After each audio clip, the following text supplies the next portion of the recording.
वालेकुम दोस्तों, we are back in direction video servers. मेरा नाम है इस्मान कुरैशी। स्वागत हो गया आप सब लोग का हमारे चैनल पर।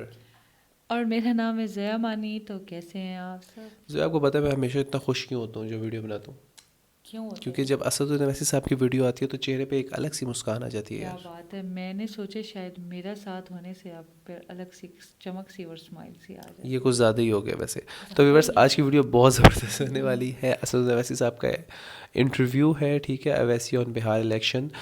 हो सकता है कि रिजल्ट्स के बाद हमारी वीडियो आ जाए, लेकिन हमारे साथ बहुत सारे व्यूअर्स कह रहे थे असदुद्दीन अवैसी साहब का जो एक इंटरव्यू लिया था तो उसकी वीडियो लाजमी बनाएं, क्योंकि बहुत सारे व्यूवर्स ने हमारी वीडियो देखनी थी और बहुत सारे लोग गिला भी कर रहे थे कि यार आप लोगों ने वीडियो जो है बनाना छोड़ दी है। बिल्कुल भी ऐसा नहीं है। हमारे चैनल पर बहुत से ऐसे इश्यूज़ हो गए थे यार, बहुत से लोगों ने फेक नज़र लग स्ट्राइक्स गई थी वगैरह ना। भेज दी थी। हाँ, नज़र लग गई थी। तो सोच रहा हूँ 2-4 दिन बाद ना, मतलब इधर कोई नज़र बट्टू बना के रखूँ या लगा के रखूँ। तो बहुत सारे लोग थे जिन्होंने स्ट्राइक्स वगैरह भेजना शुरू कर दी थी। स्ट्राइक्स आ गई थी, बहुत इश्यूज़ बन गए थे चैनल के ना। तो पहले काम करते इस वीडियो को स्टार्ट करते, बातों का बगीचा बात में 3 2 1। इनकी जो बातें हैं ना यार, वो बहुत मीनिंगफुल थी और पॉइंट वाली बातें थी, और यही बात है, बिल्कुल ऐसा है। देखिए, इन्होंने ये कहा है कि बीजेपी वालों ने, देखिए, लिस्ट में सबको कार्ड दिया और आगे रखा, लेकिन मुसलमान का कहीं पर भी नाम नहीं था। तो इससे साफ जाहिर होता है कि इनकी जो मतलब वो कहते हैं ना, एक बचपने की या पता नहीं कितनी जन्मों की जो दुश्मनी है, वो इनसे ही है, हमारे से, मुसलमानों से ही है, पता नहीं क्यों। नहीं, मैं एक बात कहना चाहता हूँ। आप एक काम करें, आप रेस्ट करें जाके, ठीक नहीं, है, ठीक है। मैं वीडियो संभाल लेता हूँ। It's okay. तो भाई, बात व्यूवर से कैसे ही फ़न हो रहा था।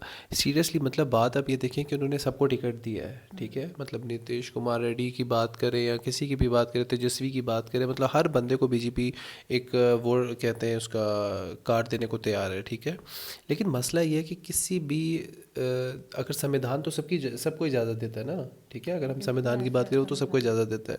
लेकिन प्रॉब्लम व्यूवर्स वहाँ ये बनी है कि वहाँ पर किसी मुस्लिम को इजाज़त नहीं दी गई है, ठीक है। और बीजेपी नहीं चाहता कि यार हम अपनी तरफ से किसी भी अपने बंदे को या किसी मुसलमान बंदे को हम टिकट दें ताकि वो हमारी तरफ से लड़े। तो इससे तो साफ ये ज़ाहिर होता है कि बीजेपी डेफिनेटली नहीं चाहती कि अब कि कोई भी मुसलमान आ गया। इसका मतलब ये नहीं है कि वो सबका साथ सबका विकास चाहती है। इसका मतलब ये है कि वो सिर्फ़ और सिर्फ बीजेपी वालों का साथ और बीजेपी वालों का विकास चाहती है। मुझे ऐसा लगता है कि शायद यही है इनकी सोच। बिल्कुल यही सोच है, और वैसे सर यही कहते हैं कि मैं कोई अपनी पब्लिसिटी करने के लिए सब कुछ नहीं कर रहा हूँ, ये इसीलिए कर रहा हूँ कि यार सारी चीज़ें जो बिखरी हुई है उनको सुधारें, उनको सीधा करें, जो मतलब हर चीज़ एक बिखरी हुई है। और बाकी ये लोग वैसे जो ब्रदर्स हैं, ये लोग इसी पे काम कर रहे हैं, और ये इनका तो बिल्कुल ऐसा है ही नहीं कि अपना नाम जो है ना वो बनाएं देखिए, जनता में। मैं एक बात कहना चाहता हूँ कि जैसे अब इन्होंने संविधान की बात की है, ठीक है। अब हिंदुस्तान में एक डेमोक्रेसी है, होती है, जो बीजेपी ख़त्म कर रहा है, ठीक है। माइनॉरिटीज़ की बात होती है जो बीजेपी ख़त्म कर रहा है। लेकिन सबसे बड़ी बात, जैसे असदुद्दीन वैसे साहब ने एक बड़ी प्यारी बात की। उन्होंने कहा यार मैं 5 वक्त का नमाजी हूँ, ठीक है। एक ऐसे एमपी के बारे में इस तरह की बात की जा रही है यार, कि एक इंसान जो अपने अल्लाह से बहुत मोहब्बत करता है, ठीक है, जो अपने दीन को आगे फॉलो करता है, तो वो उसके लिए उसकी लाइफ है, उसका दीन है, उसका सब कुछ है। लेकिन उस इंसान को मतलब बीजेपी वाले समझते हैं कि यार ये एक नाकाबिल शख्स है। मैं आज नहीं, मैं बहुत अरसे से पहले कह रहा हूँ कि मैंने कितनी वीडियो में कहा है कि असदुद्दीन अवैसी साहब अगर मुस्लिम ना होते तो जितने काबिल इंसान ये हैं तो शायद मोदी की जगह ये होते। लेकिन इनको सिर्फ़ और सिर्फ रोका जाता है सिर्फ़ और सिर्फ इनका गेटअप देखकर, ठीक है। जैसे कितने इंसिडेंट्स हुए हैं, आप अगर गुजरात के बारे में देखते हैं या कहीं और देखते हैं, तो वहाँ पर कपड़े देखकर, दाढ़ी देखकर लोगों को मार दिया जाता है। तो ये जो दंगे फसाद फैला रहे हैं, अभी रिसेंटली जो एक इंसिडेंस दिल्ली में हुआ है लाल किले के सामने, वो भी बीजेपी कर रहा है, क्योंकि उनको पता है इलेक्शन आने वाले हैं। तो सब लोगों को अब इसकी प्रॉब्लम पता है क्या है, जो है ये क्यों करवाया गया बीजेपी बीजेपी का करवाने का तरीका ये, ताकि लोगों को, जो अब लोग ज़ख्मी होंगे, जो लोग मरेंगे, फिर उनको बीजेपी इमदाद दी जाएगी, ठीक है। इमदाद फॉर एग्जांपल फंड्स दिए जाएंगे उनको, उनके इलाज, अगर जो ज़ख्मी उनका बहुत अच्छा इलाज किया जाएगा। अमित शाह या ये जो योगी वगैरह हैं, ये भागते हुए दौड़ते हुए जाएंगे, उनकी सेवा करेंगे, या उनको फल अल्लाह। वगैरह देंगे, उनके साथ एक चलेंगे, ताकि लोगों को समझ आएगा कि यार मोदी सरकार तो या बहुत ही कमाल लोग हैं, बहुत ही ज़बरदस्त हैं, दयालु है। लाजवाब हैं, बेमिसाल हैं, तो इन्हीं को वोट दिया जाए।